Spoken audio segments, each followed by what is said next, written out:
Had the opportunity this morning to talk with our state partners about the changes that we've seen overnight and earlier this morning. Colonel Baxley is here and will address some of the issues involving the storm. We've had conversations with the governor, and he, of course, is very concerned about this storm. He has been since, of course, early on this week. But because of the changes last night, he shared with me this morning his concerns, and as we progress through the day into the evening, we're going to be keeping a very, very close watch on the storm's movement and how it would impact us in the lower part of South Carolina. There has been no evacuation changes at this point. We're still in a standby mode. I want everyone to understand that, standby mode. So those who have seen Highway Patrolmen and South Carolina DOT vehicles on the roadways throughout Beaufort County, they are there in a standby fashion.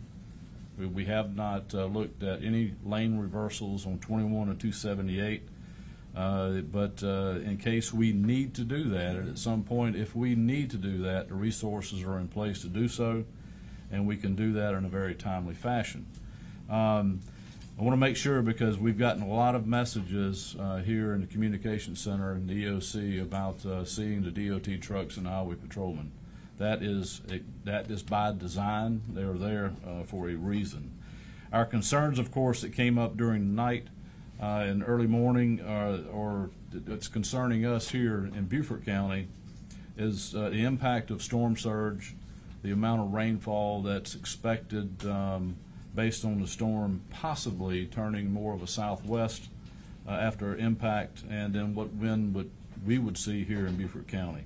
Coastal impacts, of course, are always our causeways, our low-lying areas, and Colonel Baxley will address those. Storm movement, as we talked about after landfall, is something that we've got to be very, very concerned with. Now, that's a post-storm issue. We haven't got to that point yet, but if in fact the storm does move southwest after landfall, then it will have more of an impact on us. Actually, we'll be kind of pinched between surge and rainfall. Be very attentive. We'll repeat that again. Everyone needs to be very attentive and prepared to move inward, and inward for us is not the evacuation routes that we've always used. Inward for us now would be moving into the state of Georgia and moving into the state of Florida. We strongly urge those that can make the decision now and over the next 24 hours. If you have the ability to move inward to the state of Georgia and Florida, we would recommend that you do that based on what information you're getting from us and based on your own common sense and looking at the weather and tracking the weather like you've done it. So we're taking this storm very, very seriously, and so should you. And I've got representatives from County Council, the town of Hilton Head, Bluffton, Port Royal, and I know that they want to make comments as well. So first thing we want to do, Neil, if we can talk about what we've seen over the past 12 hours involving Hurricane Florence. Good morning, everybody. This is the 11 o'clock from the National Hurricane Center, and you can see, looking at this graphic, that it's considerably different from what yesterday was. Yesterday, that error cone was just north, and depending on which graphic you looked at, either lying right over Beaufort County or just to the north and west of us. We're now well within it. And what the National Hurricane Center, who lays out this graphic, what they're trying to avoid is a windshield wiper effect, and those are their words. With the track, every update they do, you know, it's left, it's right, it's left, it's right. So they're trying to go down the middle of these slight changes, and this is not an exact science. It never has been. It's very much better than it used to be, but it's still not an exact science. So they're trying to stay on a very cautious track, and they are encouraging everyone. And we have said this from the beginning of this event. This is going to be a statewide South Carolina event, and this is illustrating this. And we always tell you, as the storm gets closer, we will know more. Well, look at us now. It is closer, and we know a whole lot more. We are looking at a potential right now of this storm making landfall somewhere along the South Carolina, North Carolina coast, somewhere Myrtle Beach, Little River, Wilmington, Southport, that area, and they're not sure if it's going to stall right there for up to 24 hours or move slightly inland and stall and then begin to slide south and westward, bringing a tremendous amount of rainfall. On the north side of this storm, they're talking 30 inches of rainfall. That is a huge amount. If you go back in your memory to October of 2015 and the floods that the Piedmont and the upper coastal plain of South Carolina saw, nobody got to 30 inches. There were a couple places that recorded in excess of 20. And remember the catastrophic damage that brought to us. Well, now they're forecasting a possible 30-inch rainfall in some locations connected with the storm. And not here in Beaufort County. But whereas 2 days ago we were looking at maybe some tropical infused rains, now we're looking at a considerable rainfall, several inches. We're looking at some tropical storm force winds, possibly even a little stronger than that, into the hurricane type range, especially if it continues to turn slightly southward. So again, go back in your memory banks and look at Matthew. Matthew was a wind lesson for us. Matthew in Beaufort County never reached hurricane strength, with the exception of one recorded gust at the Hilton Head Airport. The Marine Corps Air Station never recorded a hurricane strength gust, but remember the amount of tree damage we had, the widespread power outages. We were pretty much 100% customers without power at the very end of the storm, and then it took 7 days to restore 100% power to the citizens of Beaufort County. Then think about Irma last year, not a whole lot of wind, but we had somewhere in the 3 to 4 feet of storm surge range. Well, they've been calling for 2 to 4 feet at Edisto Island, which is in the warning area. We're still not in the warning area, but we expect that to change at one of the next updates. It did not change at 11 from the Hurricane Center. It may change at 2. It will likely change at 5, if not probably at 11 tonight. Again, we're waiting on this, and they're making all their calculations and all this. But Edisto is, and if you drive out to Hunting Island, Edisto's right across the sound. You can see it. The National Hurricane Center uses well-defined boundaries for their segments, and the Edisto River is one of their, the south end of Edisto Island is one of their established boundaries. So the storm's not going to recognize that boundary. If they're going to get 2 to 4 feet of storm surge at Edisto, our north-facing exposures can expect the same thing.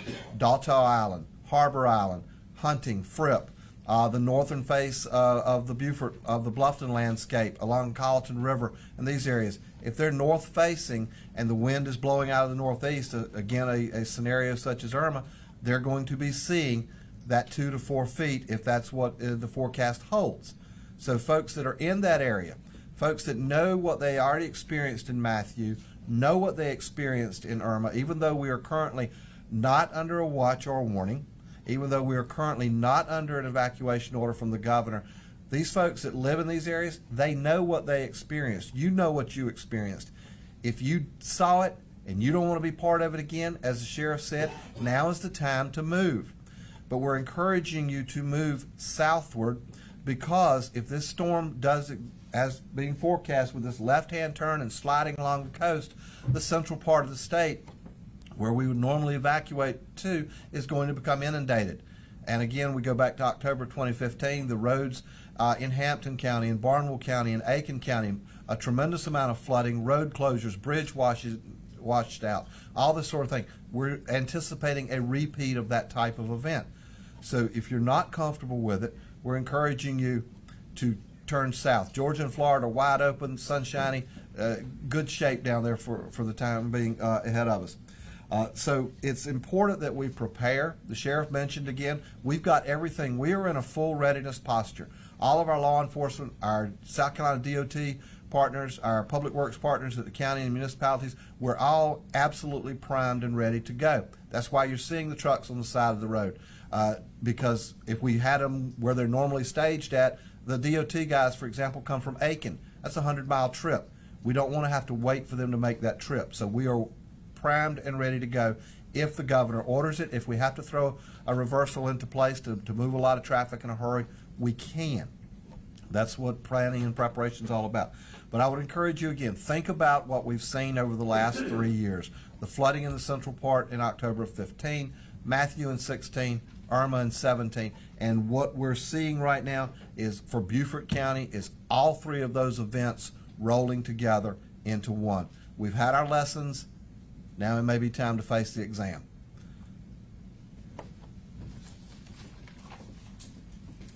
Chairman of County Council, Mr. Somerville.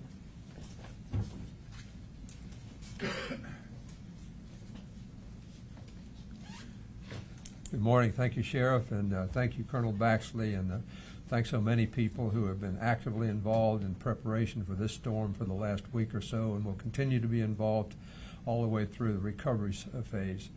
I can assure you that there will be medical services provided. I've just been in communication with Beaufort Memorial Hospital, and they're open. Of course, they're receiving patients from some of the areas that are under mandatory evacuation. The emergency room's open. TCL, I think, is going to be closed for the rest of the week. USCB is going to be closed for the rest of the week. But I want to say a word of caution to those of you who live anywhere where you're dependent on a causeway to get to your home. Even though we're not under mandatory evacuation, there are a lot of causeways in Beaufort County, and those of you who are here the last few years know what happens to those causeways when we get a lot of rain. It's going to be very difficult for emergency vehicles to get down a lot of those causeways. In some cases, it's going to be impossible.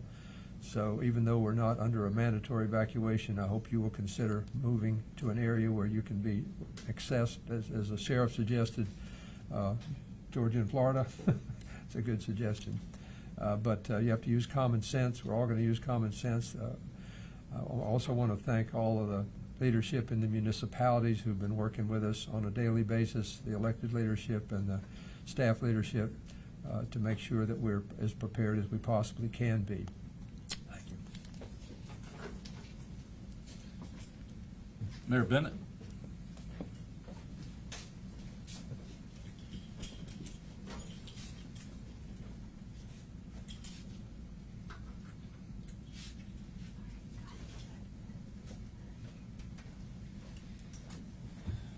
Thank you, Sheriff. Thank you, Colonel. Thank you, Paul. Appreciate what you do. Your safety is obviously of paramount importance to us. I am pleased at the level of preparation, planning, and execution that has gone forward at this point. We are prepared for whatever comes our way. As the Colonel indicated, the trajectory of the storm did take a southerly turn last night, and I would urge you that if that is of concern to you and you have the opportunity and the means, that you take this as a chance to evacuate and move yourself to a safer position. As the sheriff indicated, the states of Georgia and the states of Florida, the traffic flow to those areas is good at this point. And I guess my second urge to you would be to remain vigilant, to continue watching trusted sources of information, whether that be from the Beaufort County Sheriff's Office, the Town of Hilton Head Island website, signing up for their advisories, the same thing with the county's website, but continue to monitor those and listen to updates from the Sheriff's Office and respond to those accordingly. We will remain on watch, actively working on your behalf, and I have 100% confidence in the people that are working right now that they will execute perfectly on your behalf. So, God bless you all.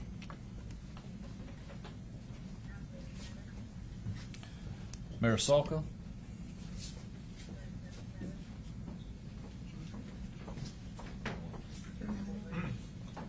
Good morning, everybody. I'm not going to reiterate what everyone else said because I think we're all on the same page, but I do want to focus on a couple of things. I want to thank Sheriff Tanner and your team and Colonel Baxley for giving us up-to-date information. What this causes is for our municipalities to get out that information. So as soon as they know something, we know something, and we're going to get it out to you. You have Nixle. I would urge you to sign up for that.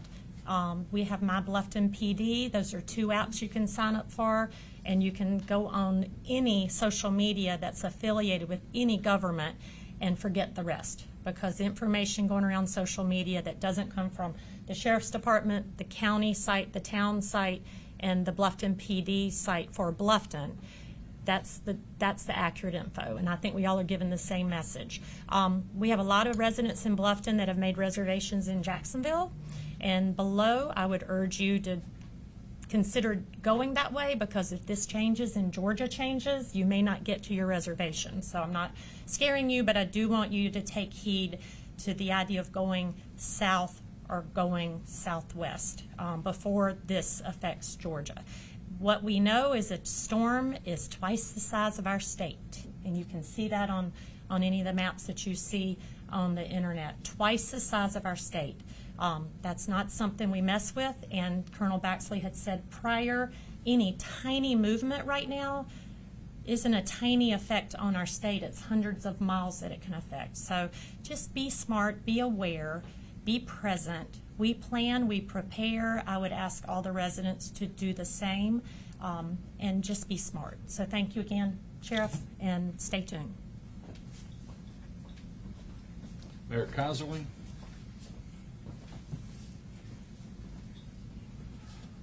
Thank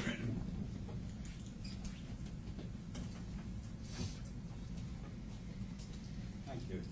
I want to, starting with the governor, to the sheriff, to Colonel Baxley, to the municipal managers and mayors, Parris Island, the hospitals. For those who don't know, decisions aren't being made arbitrarily. Bromwich says that. Decisions are not being made arbitrarily. People sit around a table and everybody talks to each other and try to give those who make decisions the best we can. My first suggestion to the city is that if you were uncomfortable, if you had damage during Irma or Matthew, you may want to consider leaving. You're not being asked to leave, but we would encourage you to do what you think is best. You know what it is. Secondly, our sandbag operation, I think we've given away probably in the neighborhood of 2,000 sandbags for those who live in the lower parts of the city.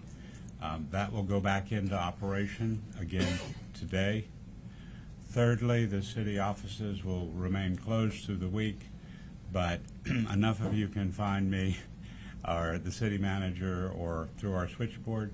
There'll always be someone you can talk to at the city, if not someone at the county. But I have to stress to those out there, there is uncertainty.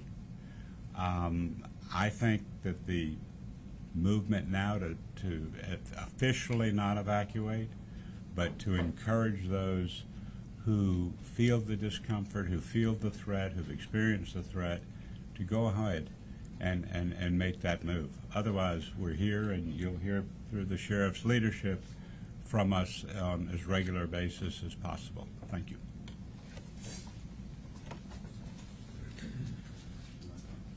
Tom, do you want to talk about county government offices being closed, or you just want me to say that they are closed until further notice? That'll be sufficient. Okay. I saved you a little trip up. Thank you. Highway Patrol, we got, Gil, we got anything that we need to address? You covered it in your, we're ready. DOT, Transport Police, DNR, and Slay, we're ready. Okay, DOT, any concerns from DOT? Yes, sir. All right. Neil, can you give just an overlay of the historic issues we've had with the flooding that we talked about earlier, some of the pinpoint locations?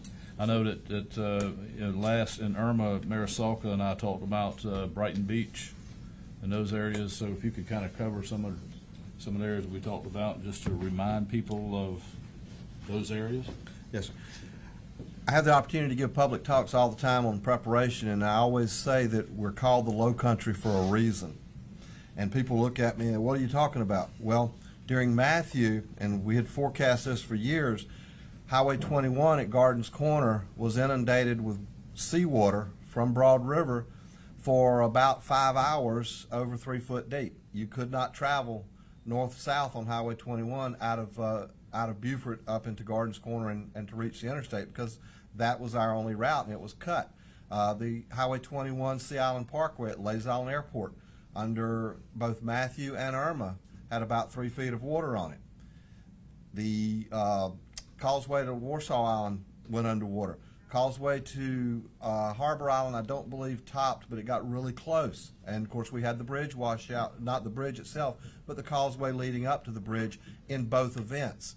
It was the east side of the bridge in Matthew and the west side of the bridge during Irma, the Harbor River Bridge. So there's a lot of low-lying areas where water will go that people do not ordinarily see water. And they all of a sudden they're surprised. We had people in Ladies Island after Irma. Well, you didn't tell us that we were going to flood. We did tell you. You live in a low-lying area. You face the water. If you have the spring tides and you see the water come a little bit further up into your yard or onto your property than you're used to, well, this is going to be magnified many times over from that. So there's a lot of places out there that will flood. If you have a nice marsh view vista somewhere, it's going to have water in it when this event's over, just like it did in Matthew, just like it did in Irma. So I would encourage you to think about that. Think about where you live, where your property's at, what vision you have normally, and then what happened during Matthew, what happened during Irma. If you saw water then, if it got up in your yards, if it got up to your house, then you're probably going to see it again. Then let's take and add in the rainwater. We have stormwater issues because, again, we're the low country. There has to be somewhere for the water to flow to drain off. So if we're at a high tide cycle and we get 3 inches of rain during that 6-hour period, there's nowhere for the water to go. It can get to the drains, and the drains are full because they drain out into the marshes. So if then water backs up into the streets or in front of your neighborhood or through your neighborhood, you're going to see that again. You've seen it before. It's going to be at least that bad, potentially worse than what we've seen in the past. So, unless you moved here in the past week or 10 days and have no historical knowledge of this, your neighbors do. So that's what you want to look for, is where we had those flooding issues, those stormwater issues, those inundation issues before. It will happen again under this scenario. So that's our word of caution again. You know your historical situation in your neighborhood. You want to take that into account. If you're not comfortable with that, if you're not comfortable, if your house is surrounded by 90-foot pines and you lost 1 or 2 during Matthew, well, chances are you may lose 1 or 2 more. If you're not comfortable being there in that scenario, then we strongly encourage you to take off and go somewhere safe now while the opportunity is here and you can move safely about. Was just reminded also that the county convenience centers will be closed too through till further notice, kind of like the county offices. Hospitals, last report, our hospitals in Beaufort County, to include Coastal Carolina and Jasper County, are open and are currently operational. Don't know what changes may come. We'll just have to play that by ear over the next few days, but they are currently open and they're accepting patients at all 3 facilities. Questions? Sheriff, how long did it take? Do you have an idea of how long it takes to evacuate the county?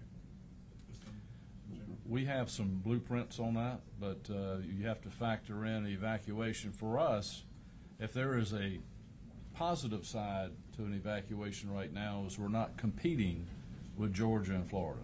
Georgia and Florida in this particular scenario are our allies and our friends, because they will be accepting a lot of folks that decide to leave Beaufort County, because we're not sending anyone northward or northwest. We're trying to do south and southwest.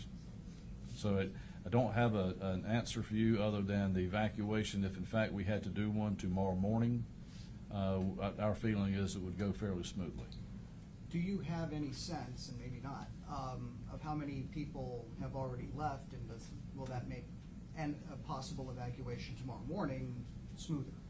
Well, that's changed quite a bit in the past 24 hours. Mm-hmm. You know, of course, a lot of people got information early that there was going to be an evacuation call yesterday, which there was, and there was a change, of course, about 11:15 yesterday morning. So there were a lot of folks that left or had planned to leave and now have stayed and are considering what options they currently have. And of course, it's our position that we strongly recommend that you take those options and move if you can. Just like the mayor said, if you're uncomfortable with what you're seeing and you feel like that we will have to look at the evacuation plan again over the next 24 hours, then, as Neil always says, leave early. And in this particular case, you can leave early and you can't really go to the direction you want to. The direction you need to go is Georgia, Florida. So, Sheriff, you may just comment for those that might be looking to leave, when they can expect tropical storm force winds to arrive.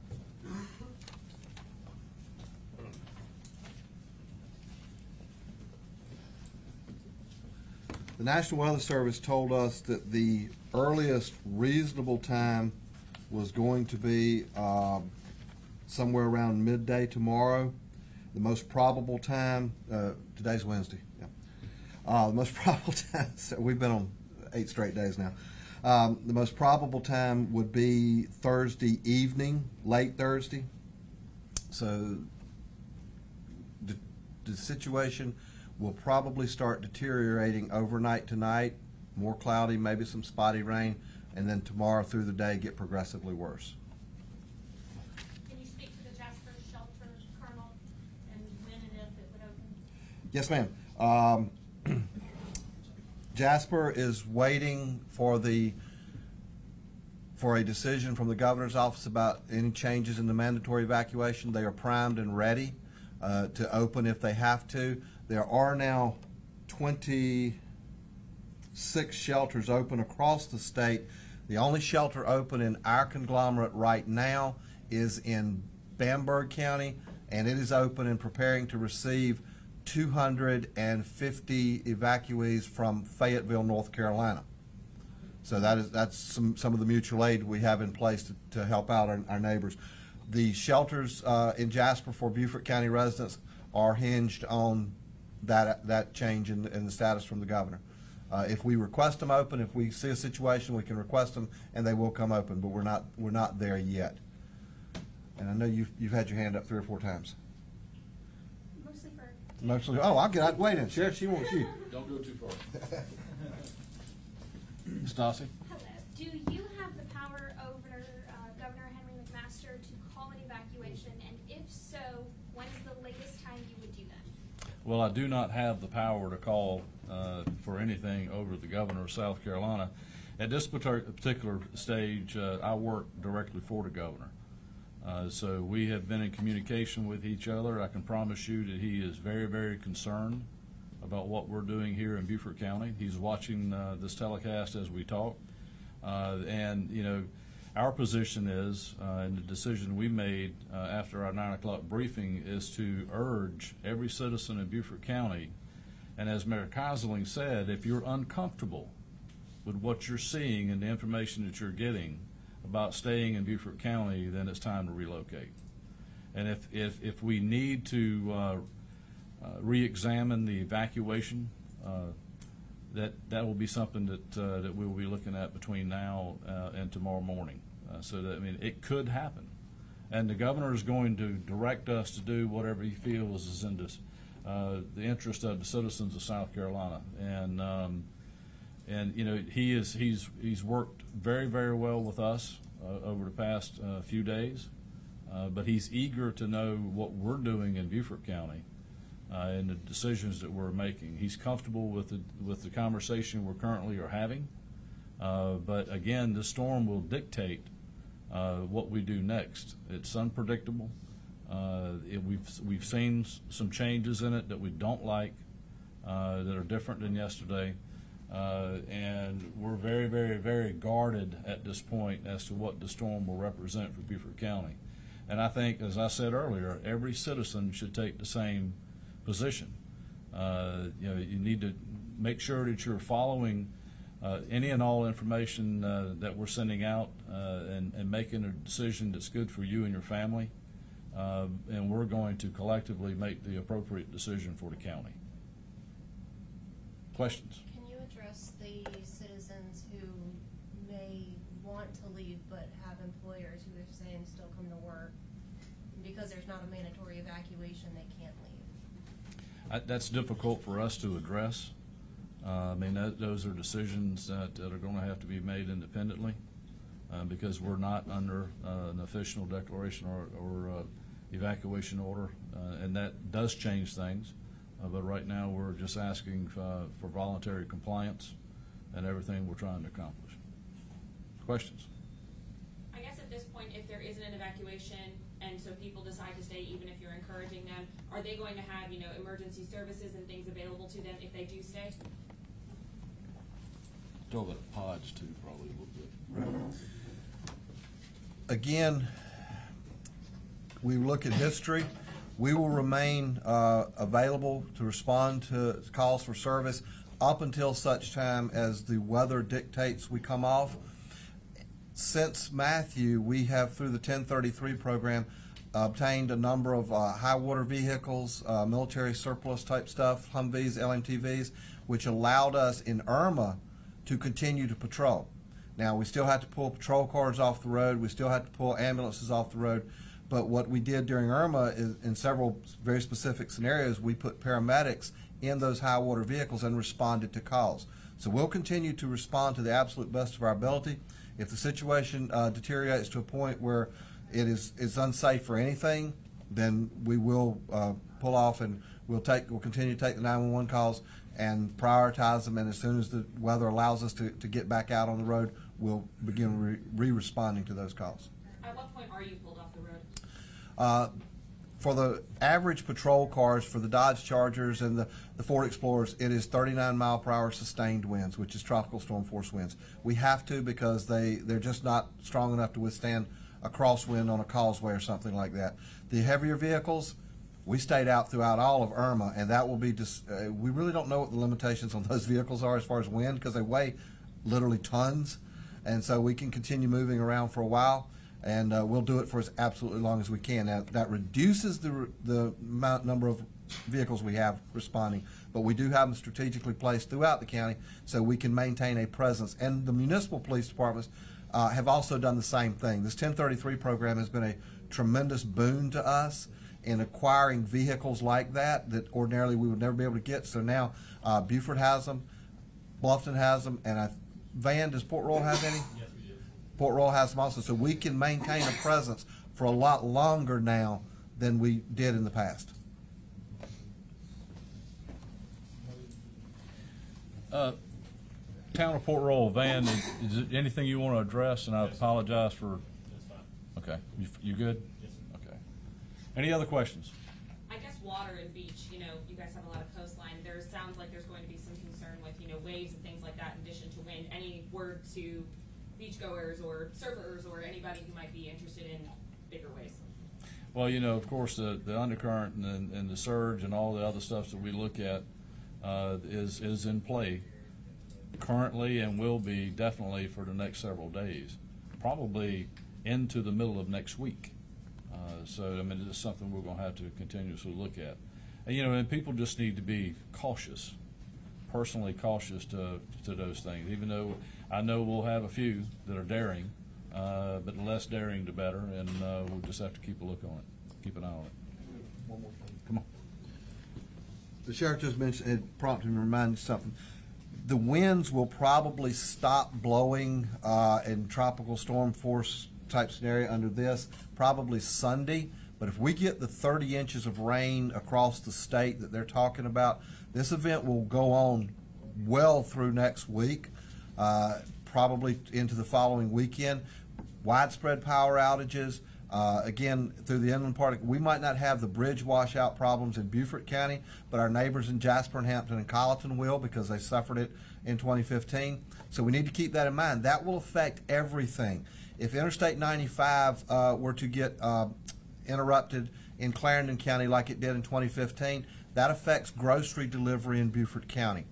If I-26 were to get interrupted, same thing. Commodities move every day by trucks, and if the trucks cannot roll, we're going to experience issues that we need to be prepared for now. Now, I'm encouraging everybody, just think about this. Be prepared not only for the storm Thursday, Friday, Saturday, but what may happen into next week. Be prepared for extended power outages. Be prepared for some difficulty obtaining goods that you're used to just getting out and running to the store and getting. You probably don't pay a lot of attention to trucks, but they literally roll into the stores every day, sometimes twice a day, to the grocery stores, to Walmart and all this. That service might get interrupted because of the after effects of the storm. So we need to be prepared for that now. Are there any locations that people can get sandbags that you know of? The county is not doing a sandbag operation. City of Beaufort was. City of Beaufort, can you speak to that? Are you still providing sandbags? Where would they be at, sir? Outside Park. We will be prepping the sandbags. They will not be available today. They probably will not be available tomorrow. It'll be posted at time. Okay. The City of Beaufort will be providing sandbags. They're prepping them, but they're not available today or tomorrow. They will announce that, and it would be at Southside Park when that becomes available.